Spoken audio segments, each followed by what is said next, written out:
नमस्कार दर्शकों, बात आज की चैनल के कार्यक्रम अजमेर वीकली में मैं निपुण भार्गव आपका स्वागत करता हूं। आइए देखते हैं हफ्ते भर की सारी बड़ी खबरें। बोरार तालाब की पहाड़ टूटने से अजमेर का स्वास्तिक नगर पूरी तरह जलमग्न हो गया। लोगों के घरों में 5-5 फीट तक पानी भर गया और उन्हें रेस्क्यू कर अन्य स्थानों पर छोड़ा गया। हालात इतने खराब रहे कि लोगों के घरों को काफी नुकसान पहुंचा और खाने पीने और बच्चों की कॉपी किताबें समेत सारा सामान खराब हो गया। इसके बाद गुस्साए क्षेत्रवासियों ने वरुण सागर रोड को जाम कर अपना आक्रोश व्यक्त किया। घटना की गंभीरता को देखते हुए राजस्थान विधानसभा अध्यक्ष वासुदेव देवनानी और पूर्व मुख्यमंत्री अशोक गहलोत भी मौके पर पहुंचे और स्थिति का जायजा लेते हुए क्षेत्रवासियों की कुशलक्षेम पूछी।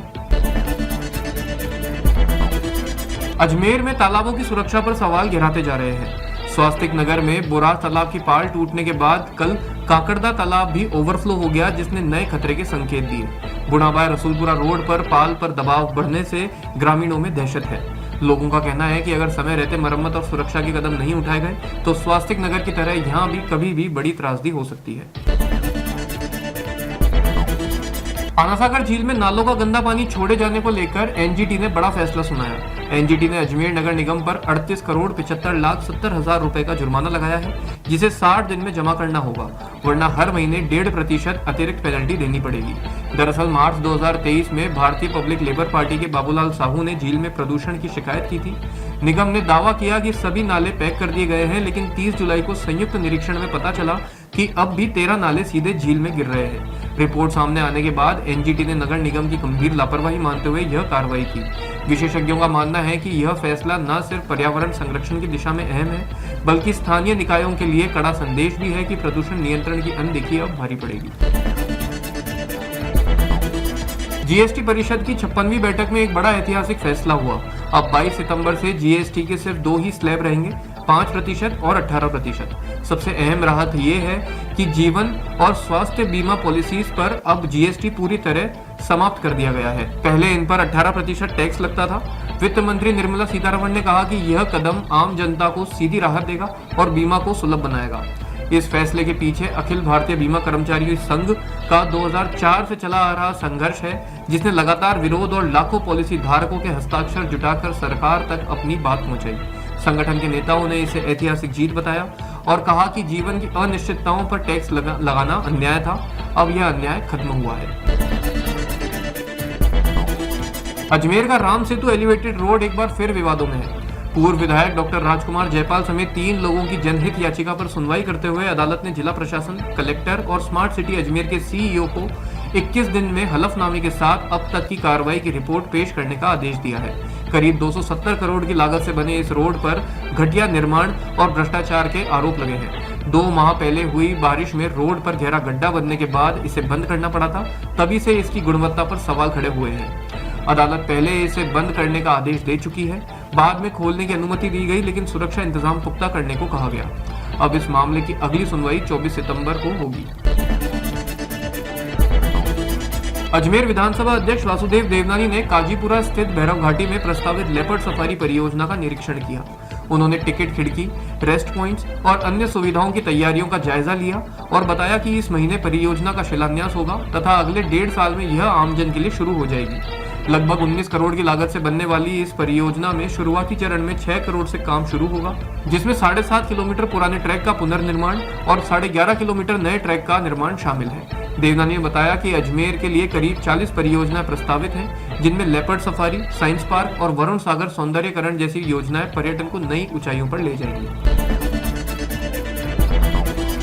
अजमेर से बड़ी खबर सामने आई। सिविल न्यायाधीश एवं न्यायिक मजिस्ट्रेट ने संध्या मित्तल बनाम संकल्प रियल मार्ट प्राइवेट लिमिटेड व अन्य मामले में अहम आदेश सुनाया है। संध्या मित्तल ने आरोप लगाया था कि बिल्डर और सोसाइटी बिजली सप्लाई पर अवैध वसूली कर रहे हैं और उन्हें अलग घरेलू कनेक्शन नहीं लेने दे रहे। अदालत ने माना कि यह विद्युत अधिनियम 2003 का उल्लंघन है। आदेश के मुताबिक बिल्डर और सोसाइटी अब टाटा पावर अजमेर की निर्धारित दरों से अधिक कोई चार्ज नहीं वसूल सकेंगे। साथ ही टाटा पावर को 1 हफ्ते में जांच रिपोर्ट पेश करने और अवैध वसूली साबित होने पर बिल्डर पर कार्रवाई करने के निर्देश दिए गए हैं। संध्या मित्तल, जो अपने बच्चों का पालन पोषण अकेले कर रही हैं, ने अदालत में दलील दी थी कि अतिरिक्त चार्ज ने उन पर भारी आर्थिक बोझ डाल दिया है। न्यायालय ने इसे सही मानते हुए प्राइमा फेसी केस सिद्ध माना और अस्थायी निषेधाज्ञा जारी की। अजमेर में श्री जिनदत्त सूरी महाराज के समाधि स्थल दादावाड़ी का शिलान्यास समारोह भव्य तरीके से संपन्न हुआ। 871 साल बाद यह ऐतिहासिक स्थल जीर्णोद्धार के दौर से गुजर रहा है। लगभग 150 करोड़ रुपए की लागत से बनने वाली यह परियोजना 3 से 4 साल में पूरी होगी। शिलान्यास में 101 लाभार्थी परिवारों ने भाग लिया और चांदी की तगारी व करनी से शिलालेख स्थापित किए। दादावाड़ी परियोजना जैन समाज के लिए धार्मिक और ऐतिहासिक दृष्टि से भी बेहद महत्वपूर्ण है। इसके पूरा होने पर दादावाड़ी एक भव्य और आकर्षक केंद्र बनेगा, जो श्रद्धालुओं के साथ साथ पर्यटकों को भी अपनी ओर खींचेगा। किशनगढ़ के सिंदरी थाना क्षेत्र में पाटन हाईवे पर बड़ा सड़क हादसा हुआ। रॉयल एकेडमी स्कूल की बच्चों से भरी बस और एक वीडियो कोच बस की भिड़ंत हो गई। बस में करीब 40 बच्चे सवार थे, जो चित्तौड़गढ़ से स्कूल टूर पर लौट रहे थे। टक्कर में लगभग 7 बच्चे और 2-3 स्टाफ सदस्य घायल हुए हैं। बताया गया कि वीडियो कोच बस ने अचानक ब्रेक लगाया, जिससे आगे चल रही स्कूल बस उससे टकरा गई। हादसे के बाद हाईवे पर अफरा तफरी मच गई। राहगीरों ने तुरंत एम्बुलेंस बुलाकर घायलों को किशनगढ़ के यज्ञ नारायण अस्पताल पहुंचाया। गनीमत रही कि बड़ा हादसा टल गया।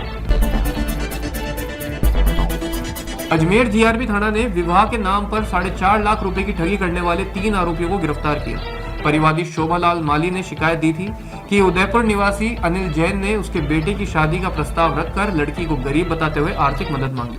30 अगस्त को अजमेर रेलवे स्टेशन पर अनिल ने रुपयों से भरा बैग लिया और बहाने से लड़की को पैसे देकर भगा दिया। फिर परिवादी को उल्टा यही कहकर गुमराह किया कि लड़की पैसे लेकर भाग गई। शिकायत पर जीआरपी ने सीसीटीवी व अन्य सुरागों से जांच शुरू की और 31 अगस्त को अनिल जैन को उदयपुर से गिरफ्तार कर 1,30,000 रुपए बरामद किए। आगे की जांच में प्रियंका मेहरी और मेघनाथ का नाम सामने आया, जिन्हें अजमेर से पकड़ा गया और 2,70,000 रुपए बरामद हुए। तीनों आरोपियों को अदालत में पेश कर आगे की पूछताछ जारी है।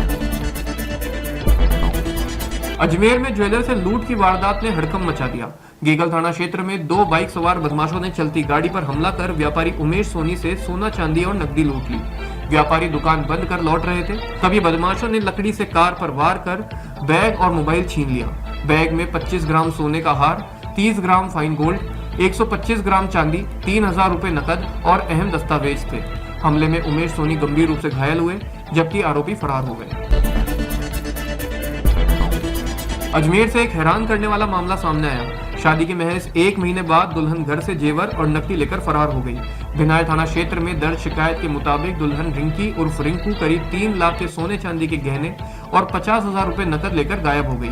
पीड़ित सुरेश का आरोप है कि शादी से पहले दलाल गोपाल गर्ग ने छत्तीसगढ़ की लड़की से शादी कराने के नाम पर 3,38,000 रुपए मांग की थी, जिसमें से उसने रकम दी भी थी।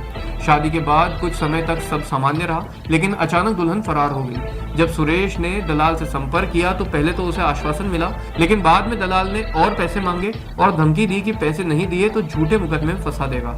पुलिस ने अब दुल्हन और दलाल दोनों के खिलाफ मामला दर्ज कर जांच शुरू कर दी है। अजमेर के लाखन कोटड़ी स्थित पार्श्वनाथ जैन मंदिर के पुजारी शंकरलाल हत्याकांड में अदालत ने बड़ा फैसला सुनाया। जिला न्यायाधीश विक्रांत गुप्ता ने गेगल थाना क्षेत्र के रहने वाले आरोपी कालू को धारा 302 के तहत दोषी मानते हुए आजीवन कारावास और 25,000 रुपए जुर्माने की सजा सुनाई। बता दें कि 4 मार्च 2024 को आरोपी ने पत्थर से वार कर पुजारी शंकरलाल को मौत के घाट उतार दिया था। जांच में मिले खून से सने मफलर और पत्थर की FSL रिपोर्ट ने आरोप पुख्ता कर दिए। अजमेर के प्रतिष्ठित मेयो कॉलेज में कार्यरत PTI आकाश वाथम पर धोखाधड़ी का गंभीर आरोप सामने आया। आरोप है कि उन्होंने अलग अलग बहाने, कभी पिता की गंभीर बीमारी, कभी बच्चों की तबीयत खराब होने, तो कभी शादी टूटने और कोर्ट केस का हवाला देकर छात्रों, अभिभावकों और स्टाफ से करीब 8,24,000 रुपए वसूल लिए। इतना ही नहीं, प्रतियोगिताओं की रजिस्ट्रेशन फीस और दिल्ली हॉर्स शो में भोजन व होटल खर्च के नाम पर भी रकम ली गई। FIR के मुताबिक आरोपी ने Mayo college, Mayo girls school और मयूर स्कूल के कई स्टाफ से भी उधार लिया, लेकिन केवल 2 लोगों को ही रकम लौटाई। बाकी के रुपए अभी तक बकाया है। आंतरिक जांच में पूरा मामला उजागर हुआ, जिसके बाद कॉलेज प्रशासन ने अलवर गेट थाने में रिपोर्ट दर्ज कराई। फिलहाल पुलिस ने मुकदमा दर्ज कर जांच शुरू कर दी है। अजमेर की बेटी और टाटा पावर में कार्यरत नैन्सी आनंद ने एक बड़ी उपलब्धि हासिल की है। नैन्सी ने अफ्रीका की सबसे ऊंची चोटी माउंट किलिमंजारो और यूरोप की सबसे ऊंची चोटी माउंट एल्ब्रूस पर सफलतापूर्वक तिरंगा लहराया है। इस कठिन सफर में उन्होंने ऊंचाई, बदलते मौसम और शारीरिक मानसिक चुनौतियों का डटकर सामना किया।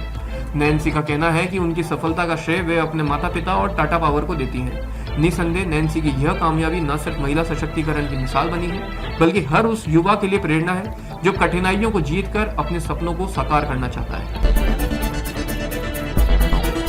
अजमेर वीकली में इस हफ्ते इतना ही। अगले हफ्ते फिर इस कार्यक्रम में आपसे मुलाकात होगी। तब तक के लिए देखते रहिए बात आज की। धन्यवाद।